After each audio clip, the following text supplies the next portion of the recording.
The movie begins with Joe, a corporate middle manager, waking up inside a cold, prison-like structure. Confused, he has no memory of how he got there.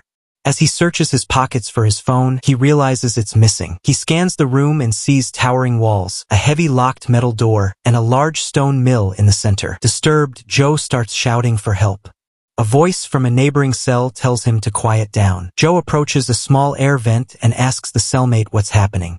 The man explains that Joe has been drugged and will likely feel depressed for a few days due to the side effects. He advises Joe to get some rest, as tomorrow will be a long day. Still reeling from the situation, Joe watches as a guard silently drops basic food and water through a slot in the door.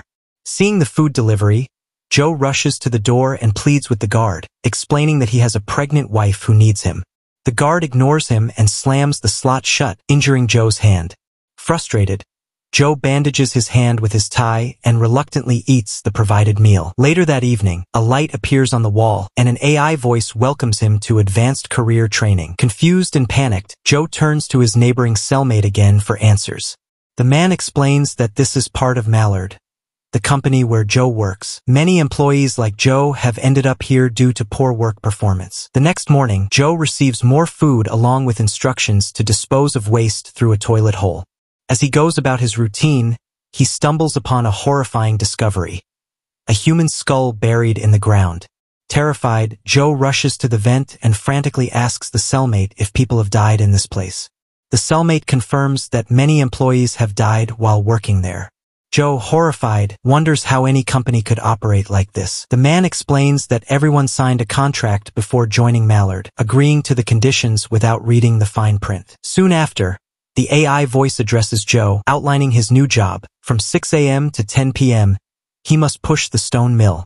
Each revolution earns him 1 point, and he must complete 50 revolutions daily to avoid punishment. However, the employee with the lowest points will be terminated, even if they meet their quota. Desperate, Joe pleads with the AI to let him go, but his cellmate warns that begging is futile. The company will keep them as long as they're needed. With no choice, Joe begins the grueling task. Pushing the heavy stone mill proves exhausting, but he pushes through and manages to complete 100 revolutions by the end of the day. Exhausted, Joe collapses into sleep, only to be woken in the night by the anguished screams of a fellow employee being taken away for termination. The next morning, Joe talks with his neighboring cellmate while having breakfast. He questions the point of meeting the quota if employees are terminated regardless. The cellmate replies that at Mallard, good enough isn't good enough. When Joe mentions he made 100 revolutions the day before, the cellmate advises him not to push too hard, as Mallard will just expect more from him. But Joe believes that working harder will be his way out and back to his pregnant wife, Kate. As Joe works, he recalls the day he surprised Kate with a new house provided by Mallard. Kate had been concerned about the cost and Joe's growing obsession with work, especially after he hesitated to take time off for a doctor's appointment, upsetting her. Joe snaps back to reality as his alarm goes off, realizing he has made 150 revolutions. After his shift, a guard calls Joe to the door and orders him to undress. Fearing he's about to be executed, Joe frantically mentions that he achieved 150 revolutions, but the guard ignores him. He is led to a dimly lit area and unexpectedly doused with water. After being doused with water, Joe realizes it was just a bath. As days go by, he works harder under the intense sun.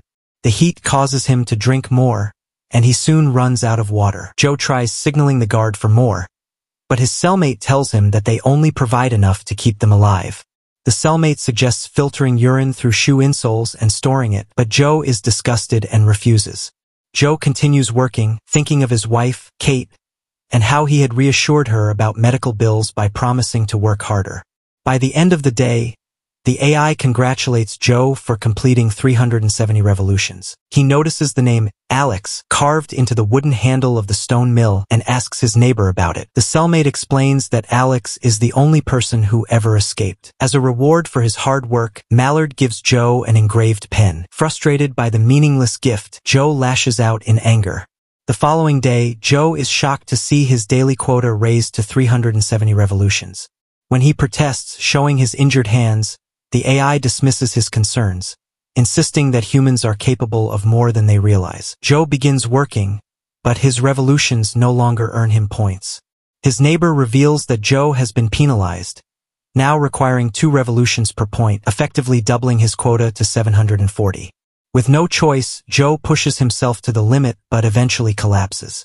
That evening, the AI warns him of failure and shows a profile of his wife, Kate, threatening to bring her to the prison. Terrified, Joe vows to meet his target. The next day, Joe covers the mill handle with his coat and pushes through, ignoring exhaustion and hallucinations of a mocking version of himself.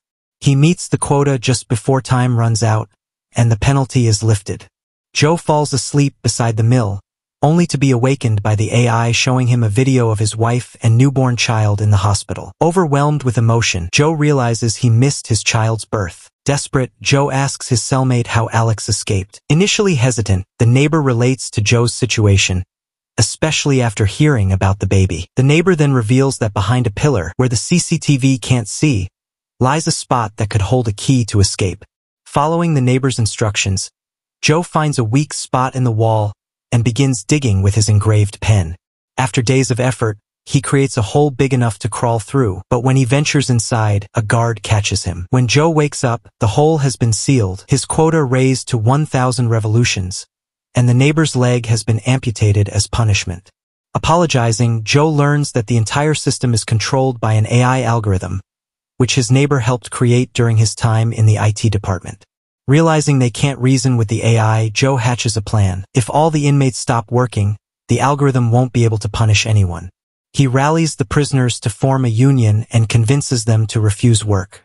However, near the end of the shift, the AI announces that anyone with 0 points will be terminated. Fearful of death, the other inmates panic and start working, shattering Joe's plan. The neighbor then urges Joe to rotate the mill and not to worry about him. Left with no choice, Joe secures a revolution, earning him a point just before the time runs out. However, Joe feels very bad for the neighbor, who didn't make any points due to the injury. That night, the neighbor, who knows that he'll die, soon makes a confession. He is, in fact, Alex. He tried to escape through the tunnel but was captured by the guard, much like Joe, and placed in a separate cell. He chose not to disclose this information to Joe, hoping that a second escape attempt would be different. After a brief conversation, they bid each other farewell. Joe settles down to sleep. He's disturbed by the anguished cries of Alex before being eliminated. The next day, the AI presents Joe with another video featuring his wife and their now walking son. Realizing the time he has lost in this cell, he becomes infuriated and vents his anger at the company. He insults Mallard for taking everything from him despite his 10 years of loyal service. Unfortunately, the AI deems his behavior unacceptable and orders an immediate execution. Following this, a group of Mallard employees walk in along with the guard. While preparing a lethal injection, the guard passes some mean remarks regarding his wife and his son. This enrages Joe, who then attacks him and starts punching. The AI then announces that the guard failed his task and that if Joe completes the guard's termination, he will be promoted to the next level. Hearing this, Joe stops and screams that he is not a monster. He also claims that he won't let the company make him a monster, so he quits. Joe regains consciousness and is shocked to find himself back in his office, realizing that the harrowing experience was just an advanced virtual simulation. He and other employees had been connected to the system via head-mounted devices. Soon, an HR personnel, resembling the guard from his simulation, approaches Joe and explains that although it felt like months had passed, it had only been an hour in reality. Joe is relieved to hear that his son hasn't been born yet and that his family is safe. The HR rep further explains that Joe's failure to secure promotions in the past wasn't due to incompetence, but because he hadn't been adequately challenged. The simulation was designed to push employees to their limits, and Joe had excelled far beyond their expectations. As a result, they've finally decided to promote him. The HR representative then leads Joe to a new office cabin, setting new targets and higher productivity expectations. He hands Joe a non-disclosure agreement, prohibiting him from sharing his virtual experience with anyone. After signing it, Joe takes a moment alone and calls his wife. Overcome with emotion upon hearing her voice, he tells her how much he loves her and their unborn child before ending the call. As Joe sits quietly in his new office, the reality of his situation dawns on him. Despite the promotion, he knows Mallard's ruthless corporate culture hasn't changed.